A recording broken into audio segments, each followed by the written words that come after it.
Hi friends, and welcome to this holiday edition of Oratio. We want to say to those of you that celebrate Christmas, Merry Christmas, and to those of you that don't, happy December 25th. It's a great day to be alive, and we're blessed for that, and we're thankful. And we also know the holidays can be a really heavy time, and we wanted to offer some encouragement that you know that you're not alone, that God sees you, and that God knows you. This holiday season has been particularly difficult for me, even deciding if I would be able to go home financially, and honestly, if I wanted to go home. Being with family is a heavy thing for some of us, and can feel like a lot and can feel overwhelming, and feeling conflicted and torn because of our sexuality, and how that makes other people feel about our faith or our personhood, or our gender identity, all these things, and how they work together to just make a heavy time. And I want to encourage you during this season, this day, to know that God celebrates you as you are.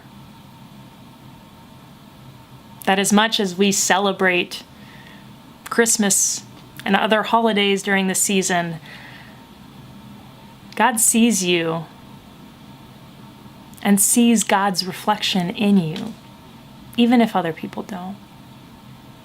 One of my life verses, I don't even know if I still, not believe in that, but I don't know if I still prescribe to that type of thinking.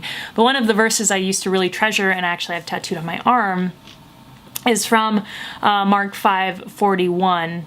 And it's when this man's daughter has died, and Jesus visits the house where she is.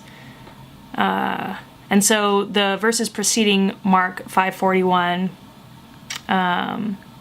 we'll start in verse 38. It says, "When they came to the house of the leader of the synagogue, he saw a commotion, people weeping and wailing loudly. When he, Jesus, had entered, he said to them, 'Why do you make a commotion and weep? The child is not dead, but sleeping.' And they laughed at him.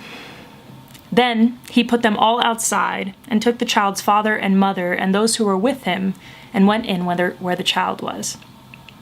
He took her by the hand and said to her, 'Talitha cum,' which means, 'Little girl, I say to you, get up.' And immediately the girl got up and began to walk about. She was 12 years of age. At this they were overcome with amazement. He strictly ordered them that no one should know this, and told them to give her something to eat." The reason I love that verse, just quickly, is because I've felt that way a lot of times in my life. I can remember specific instances where I have felt like there was really nothing left to give. And I kept this verse really close to my heart, because each time I got to that point, I pretended that Jesus was there saying, "Talitha cum," little girl, get up. Because there was still hope for me. And I got it tattooed on my body, to others' dismay, because I saw it as something that would be true for the rest of my life. God, truth, goodness, saying, get up. And I offer this not as a demeaning or negative thing on those that are grieving or just tired, but rather an encouragement to say, no matter where you are right now, God is not only with you, God believes in you. God affirms your rest, God affirms your pain, and God also sees what is coming. And so I want to affirm what is coming in the midst of pain, in the midst of resting, of taking a moment. Friends, Talitha cum, be at peace, be at rest, for you will get up. There is more. There is more. I want to offer you, as a close, 2 poems that I thought were relevant. And this is the first one. I put the boxes away. I decided they could not hold me anymore. I decided the best way to make a home was to join every separate part of me in the living room and say, be friends. And then just hope for the best. That poem is called A House Party for All the Ways They Said to Hide. And the final poem goes like this. And I say it as a prayer for you in this season. If God is a triggering word, I encourage you to replace it with truth or love or hope or whatever adjective resonates most with you. I found God everywhere.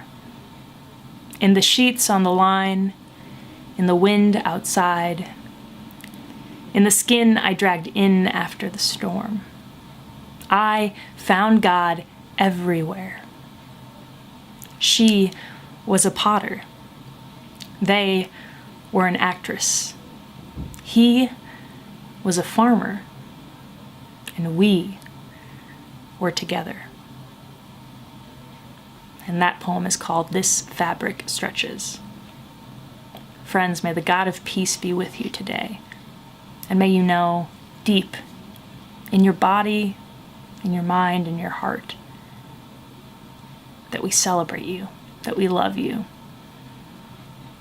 and that we anticipate what is to come for you and with you. Amen.